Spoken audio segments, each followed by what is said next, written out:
ओम परमात्मने नमः।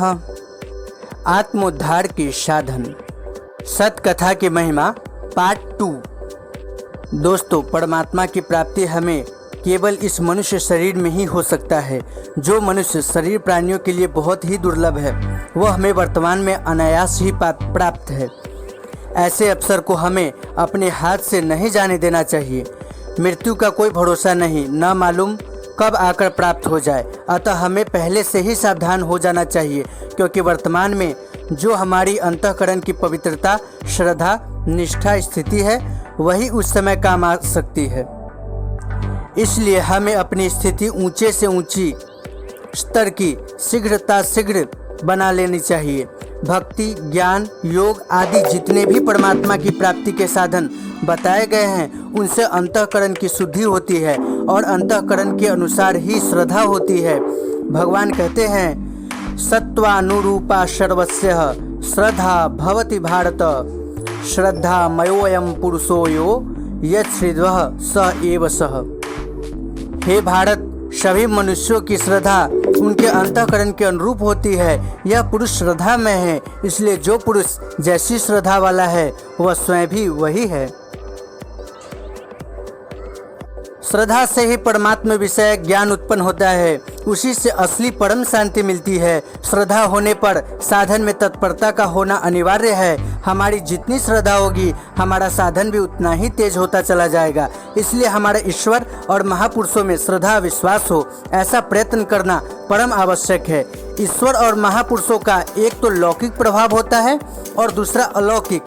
जैसे भगवान श्री कृष्ण ने अनेकों राक्षसों को मार डाला और गोवर्धन पर्वत को धारण कर लिया, इसी प्रकार जैसे श्री रामचंद्र जी ने अनेकों राक्षसों को मार डाला और समुद्र पर पुल बांध दिया, यह उनका लौकिक प्रभाव है।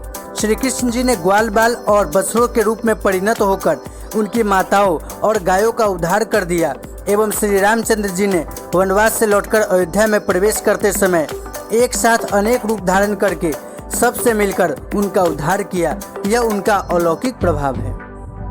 इसी प्रकार महात्माओं में भी ये दोनों होते हैं। जैसे मुक, चांडाल आदि का मकान आकाश में ही झूला करता था और वे गुप्त घटना को भी जान लेते थे, यह उनका लौकिक प्रभाव है। उनके परलोक सिधारने के समय उनके माता पिता और उनके घर में रहने वाले जीव जंतु भी दिव्य रूप धारण करके उनके साथ परम धाम को चले गए, यह उनका अलौकिक प्रभाव है।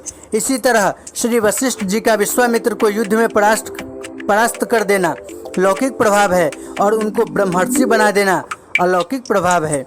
श्री भरद्वाज जी में जो सिद्धियां थी, वह उनका लौकिक प्रभाव था, और उनमें जो कल्याण करने की शक्ति थी, वह उनका अलौकिक प्रभाव था।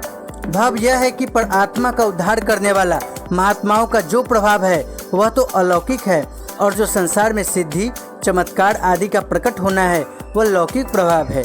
इन लौकिक और अलौकिक दोनों ही प्रकार के प्रभावों का प्राकट्य कहीं तो श्रद्धा और प्रेम से होता है, और कहीं बिना श्रद्धा के उनकी कृपा से ही हो जाता है। जैसे कौरवों की सभा में और उतंग ऋषि को भगवान ने अपना विराट स्वरूप दिखाया, उसमें श्रद्धा की प्रधानता नहीं थी।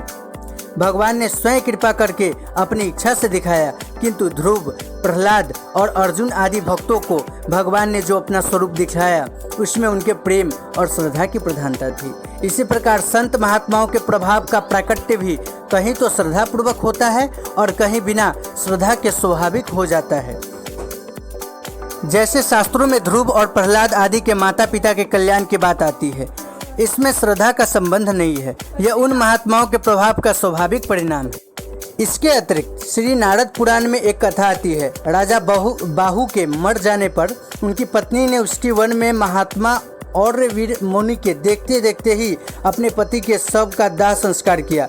वहाँ कहा गया है कि और मुनि के उपस्थित रहने से राजा बाहु तेज से प्रकाशित होते हुए चिता से निकले और श्रेष्ठ विमान पर बैठकर तथा और मुनि को प्रणाम करके परम धाम को चले गए। वहाँ महापुरुषों की महिमा का वर्णन करते हुए मुनीश्वर श्री सनक जी ने कहा है, महापातक युक्ता वा चोपपातक है परम पदम प्रयांते व मध्वीरवलोकिता कलेवरम व तद्भस्म तद्धुमम वापि सत्तमः यदि पश्यति पुण्यात्मा स प्रयाति पराम गतिम।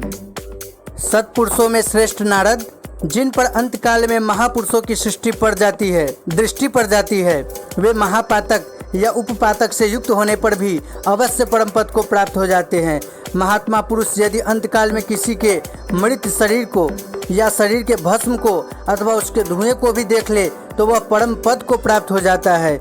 यह है महापुरुषों का स्वाभाविक अलौकिक प्रभाव। शास्त्रों में उच्च कोटि के अधिकारी महापुरुषों के दर्शन, भाषण, स्पर्श, वार्तालाप आदि से जो अध्यात्म विषयक विशेष लाभ मिलने की बातें आती हैं, वे सब बातें अधिकांश में श्रद्धा पर ही निर्भर करती है। अतएव हमें श्रद्धा की वृद्धि के लिए श्रद्धालु साधकों का और महात्मा पुरुषों का संग करना चाहिए।